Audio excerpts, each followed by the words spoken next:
Hello guys, कैसे हैं आप। महकती कहानियों में एक बार फिर से मैं आप सभी लोगों का वेलकम करती हूँ और आप सभी से ये गुजारिश है कि प्लीज़ मेरे चैनल को लाइक शेयर एंड सब्सक्राइब करें। सबसे मीठा बोल है माँ, दुनिया में अनमोल है माँ। हर एक के जीवन में माँ एक अनमोल इंसान के रूप में होती है और ऐसा भी कहा भी गया है कि भगवान सबके साथ नहीं रह सकता, इसलिए उसने माँ को बनाया है। आज मैं अपनी नई कहानी माँ की ममता लेकर आई हूँ, जो एक बेटे के लिए माँ की ममता की कहानी है कि चाहे ज़िंदगी में जितने भी तूफान आए, पर माँ की ममता कभी कम नहीं होती।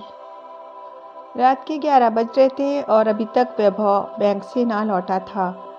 उसकी जॉब को 2 महीने हो गए थे और वैभव बैंक में मैनेजर हो गया था, लेकिन वो रोज़ 6 बजे तक वापस आ जाता था। उसने नई बाइक ली थी और वह आज उसी से गया था। इसलिए रह रहकर सरिता का दिल डूबा जा रहा था। वो माँ थी, वैभव उनका इकलौता बेटा। वो बहुत परेशान थी। उसका मोबाइल भी स्विच ऑफ था। उसको रह रहकर बुरे बुरे ख्यालात आ रहे थे, क्योंकि आए दिन अखबार में एक्सीडेंट की खबरें छपती रहती थी। इसलिए उसका दिल बहुत घबरा रहा था कि अचानक बेल होने पर वो भागकर दरवाजे पर गई। दरवाज़ा खोलने पर सामने वैभव को देख उसकी जान में जान आई। वैभव बोला, अरे अम्मा, सामने से तो हटो, मैं बाइक अंदर लाऊं। वो सामने से हट गई तो वो बाइक अंदर ले आया। सरिता फिर उसे डांटने लगी कि इतनी देर कहाँ लगा दी थी और ना ही तुमने कोई फ़ोन करा। तो बोला, आज अम्मा, आज पहली तारीख थी, इसलिए बैंक में काम ज़्यादा था और मोबाइल की बैटरी भी ख़त्म हो गई थी। सॉरी, इसलिए फ़ोन नहीं उठा पाया। फिर वो उसके लिए खाना गर्म करने चली गई। वैभव जब 2 साल का था, उसके बाप ने अपने ऑफिस में साथ काम करने वाली कामनी से शादी कर ली थी और उसकी माँ को घर से निकाल दिया था और माँ उसे लेकर नानी के घर आ गई थी। नानी के घर भी कोई ना था, क्योंकि सरिता भी अपने माँ बाप की इकलौती बेटी थी। नाना तो उनकी शादी के 6 महीने बाद ही खत्म हो गए थे। नानी और माँ दोनों ने मिलकर उसकी परवरिश की थी। माँ ने मोहल्ले वालों के कपड़े सिल सिल कर उसे पाला था। नानी को नाना की पेंशन मिलती थी और ये 2 कमरों का छोटा सा घर था, जो रंग रोगन न होने की वजह से कई जगह से टूट फूट चुका था।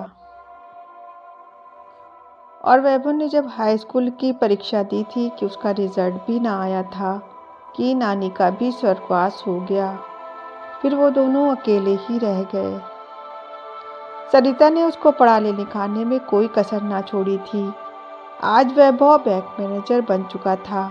अब वो चाहता था कि माँ सिलाई का काम छोड़ दे, पर सरिता ने मना कर दिया। कहा, नहीं बेटा, मोहल्ले में कई लोग ऐसे भी हैं जो ज़्यादा सिलाई के पैसे नहीं दे सकते। मैं उनके कम पैसे में ही कपड़े सिल देती हूँ और बुरे वक्त में इन लोगों ने हमारा काफ़ी साथ दिया है। फिर वैभव एक दोस्त की शादी पर जाता है तो वहाँ पर उसे रागनी, जो दुल्हन की सहेली थी, उसे पसंद आ जाती है। फिर वो रागनी के बारे में पता लगाता है तो वो बहुत बड़े कपड़ा व्यापारी सोहनलाल की बेटी थी।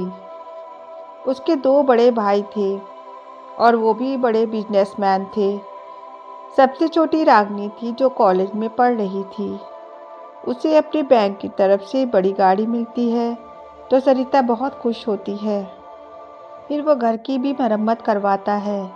वैभव चाहता था कि उसे जो बैंक की तरफ से घर मिला है, वो दोनों उसमें जाकर रहें, पर सरिता वहां जाने से मना कर देती है, क्योंकि ये मकान छोटा था पर आधी से ज़्यादा ज़िंदगी उसकी इसी में बीती थी, इसलिए वो यहाँ से जाना नहीं चाहती थी।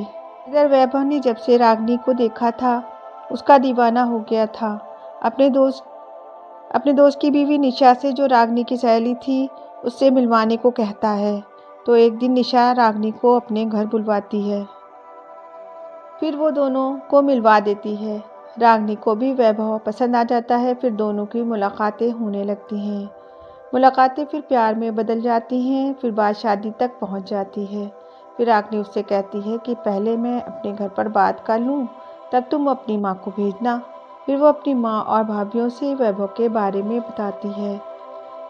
जब वो उसकी माँ उसके पापा से वैभव के बारे में बताती है तो वो कहते हैं, तुम पागल तो नहीं हो गई हो। पर उसकी माँ शीला उन्हें समझाती है और रागनी भी कहती है कि मैं वैभव के अलावा किसी से शादी ना करूँगी। तो वो कहते हैं कि उन्हें बुला लो। वैभव अपनी माँ को रागनी के बारे में बताता है तो माँ कहती है कि वो तो बहुत बड़े घर की बेटी है। पर वैभव का रागनी की तरफ झुकाव देख वो मान जाती है। वैभव बैंक मैनेजर और पढ़ा लिखा लड़का तो था ही, रागनी की भाई भी हाँ कर देते हैं। सभी की रजा से ये रिश्ता हो जाता है। विदाई के बाद रागनी उसके 2 कमरों के छोटे से मकान में आ जाती है। पहले तो उसने वैभव का घर न देखा था। उसे यहाँ पर घुटन सी महसूस होने लगती है क्योंकि इस घर से बड़ा उसका अपना कमरा था जिसमें वो रहती थी। पर वो नई नई थी इसलिए वो वैभव से कुछ कहती नहीं। शुरू शुरू में तो सब अच्छे से बीता। वैभव जब बैंक से आता तो वो दोनों घूमने निकल जाते और रात का खाना ज़्यादातर बाहर ही खाते। सरिता जो हमेशा रात का खाना वैभव के साथ खाती थी, जब वो वापस आता तो उससे खाना खाने को कहती, पर वैभव कहता हम लोग खाना खाकर आए हैं। तो सरिता को ये बात बुरी लगती पर वो कुछ कहती नहीं थी। सुबह रागनी देर तक सोती रहती। सरिता उसका रास्ता देख वैभव का नाश्ता तैयार कर देती। घर के सारे काम सरिता खुद ही करती थी क्योंकि घर में कोई नौकर चाकर नहीं थे। रागनी जब सोकर उठती तो उसे भी चाय नाश्ता बनाकर देती।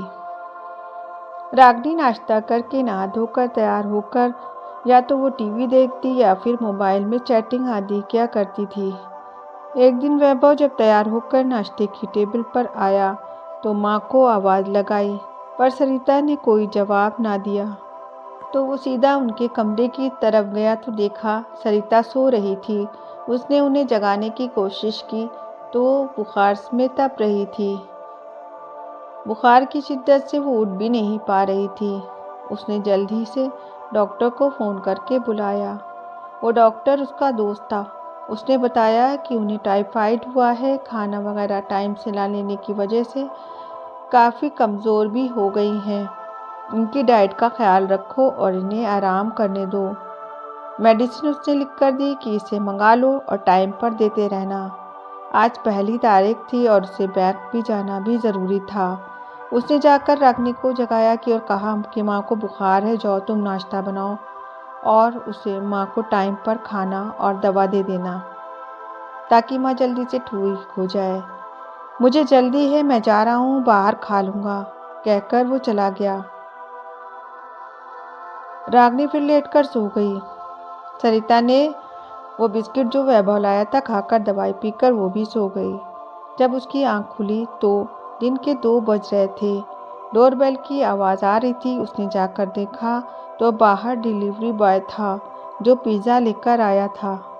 तो सरिता ने कहा नहीं, मैंने ऑर्डर नहीं किया है। तभी रागनी आई और बोली माँ जी, मैंने ऑर्डर दिया था। वो पिज़्ज़ा लेकर अपने कमरे में चली गई। उसने उसकी तबीयत तक का ना पूछा। सरिता को कमज़ोरी लग रही थी। फिर वो अपने कमरे में आकर लेट गई। लेटे लेटे फिर वो सो गई। शाम को 5 बजे सरिता फिर उठी तो उसने सोचा कि लो किचन में जाकर कुछ बना लूँ। वो उठी और कमज़ोरी की वजह से उसे उठाना जा रहा था।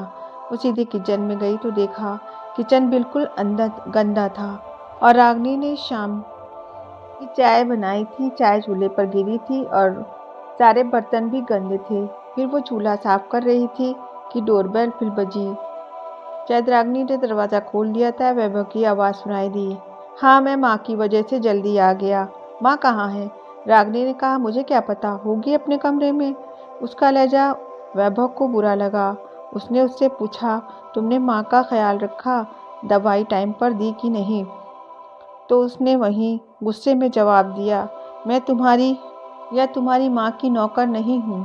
फिर वैभव उसे ढूंढता हुआ आया। किचन में माँ को देख वो बोला, अरे माँ, तुम जाओ आराम करो, मैं तुम्हारे लिए चाय बना कर लाता हूँ। उसने माँ को ले जाकर कमरे में लिटाया, फिर चाय बनाकर उन्हें चाय बिस्कुट खिलाया। वो कमजोरी की वजह से लेट गईं। वैभव ने जाकर रागिनी से खाना बनाने को कहा तो रागिनी ने कहा, मैं खाना नहीं बनाऊंगी। तो वैभव को भी गुस्सा आ गया कि माँ तो रोज़ काम करती है, खाना बनाती है, तो वो तो तुमको कुछ कहती भी नहीं है। आज बीमार है तो क्या तुम उन्हें खाना बनाकर नहीं दे सकती? रागिनी गुस्से में कहती है, बीमार है, मर तो नहीं गई। इस पर वैभव उसे एक थप्पड़ मार देता है। फिर वो अब रोते हुए अपने घर फ़ोन कर देती है। उसका भाई आता है और उसे वहाँ से ले जाता है। वैभव बैंक से छुट्टी लेकर माँ की देखभाल करता है।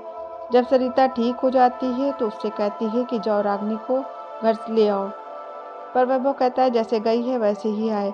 पर सरिता उससे कहती है, नहीं, वो नाराज़ होकर गई है, जाओ जाकर उसे ले आओ।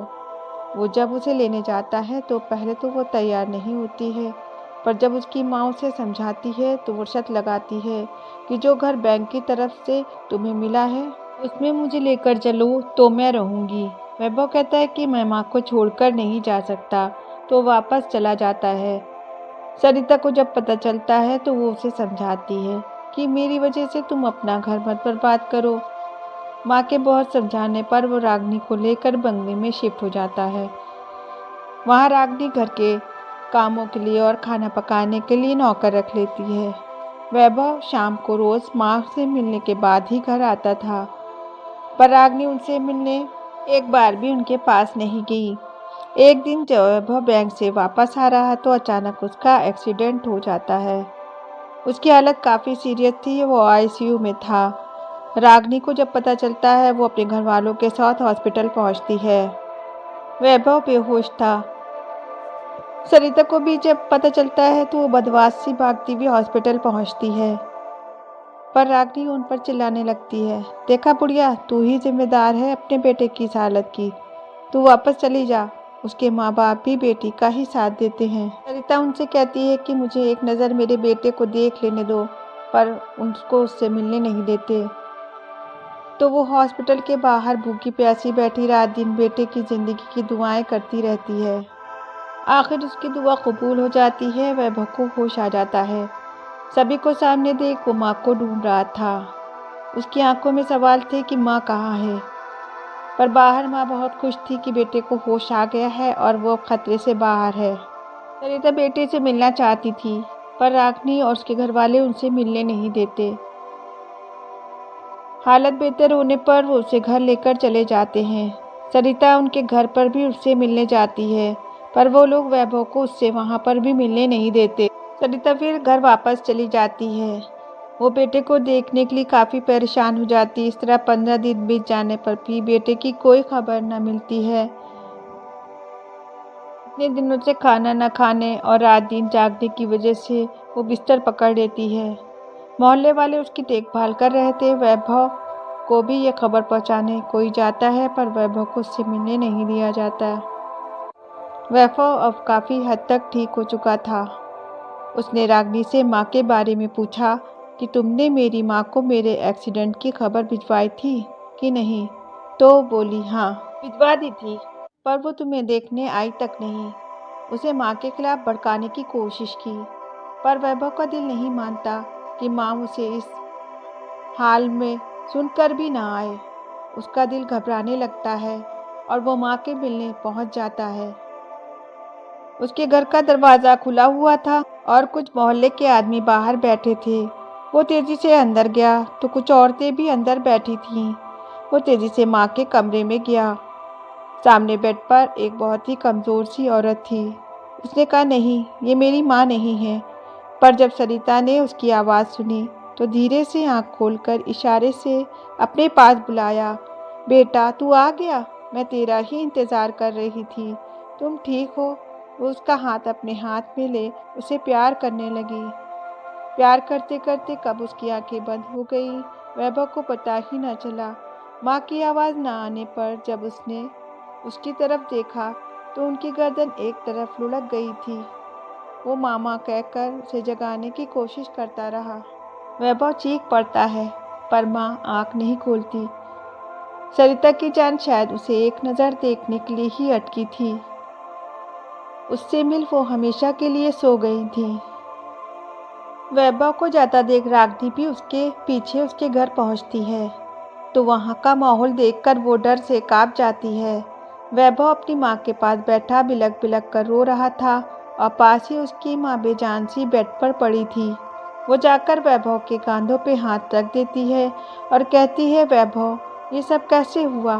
तो वैभव उसका हाथ झटक देता है। रागिनी भी माँ के पास बैठकर रोने लगती है। फिर सारी अंतिम रस्में होने के बाद सभी लोग अपने वैभव को दिलासा देते हुए वापस जाने लगते हैं। रागिनी के घर वाले भी जाने लगते हैं, तो रागिनी को भी वापस चलने को कहते हैं, पर रागिनी कहती नहीं, मैं वैभव के पास ही रहूंगी। उसकी माँ कहती है, बेटी तुम्हारी हालत अभी ऐसी नहीं है, यहाँ तुम्हारी देखभाल कौन करेगा, क्योंकि रागिनी प्रेग्नेंट थी। पर रागिनी नहीं मानती। पर वैभव बहुत ही गुस्से में कहता है, नहीं, आप लोग इसे हमेशा के लिए ले जाएं। मैं इसे अपने साथ नहीं रख सकता। मैं माँ के घर में ही रहूँगा और इस घर में इसकी कोई जगह नहीं है। पर रागिनी उससे रो रो कर माफ़ी मांगती है। कहती है, वैभव मुझे माफ़ कर दो, मुझसे बहुत बड़ी गलती हो गई है। माँ जी के प्यार को मैं समझ ही नहीं पाई। वैभव उसे अपने साथ रखना ना चाहता था। तभी पड़ोस के एक चाचा जी, जिन्हें माँ चाचा कहती थी, उन्होंने वैभव को एक चिट्ठी दी जो वैभव की माँ ने उसे लिखी थी। वो माँ की चिट्ठी पढ़ता था। उसमें लिखा था, बेटा वैभव, तुम्हारे एक्सीडेंट का सुन मैं बहुत डर गई थी और भगवान से मैंने ये प्रार्थना की कि वो चाहे तो मेरी जान ले ले, पर मेरे बेटे को ज़िंदगी दे दे। भगवान का शुक्र है कि तुम ठीक हो गए, पर मैं तुम्हें देख नहीं पाई। हो सकता है कि भगवान की यही मर्जी हो। और हाँ, इसकी सज़ा तुम रागिनी को कभी मत देना, उसको कभी मत छोड़ना, क्योंकि वो तुम्हारे बच्चे को जन्म देने वाली है और ये मैं नहीं चाहती कि जो तुम्हारे पापा ने हम दोनों के साथ किया, तुम वैसा ही उसके साथ करो और रागिनी तुम्हारा बच्चा वही ज़िंदगी जिए जो मैंने और तुमने जी है।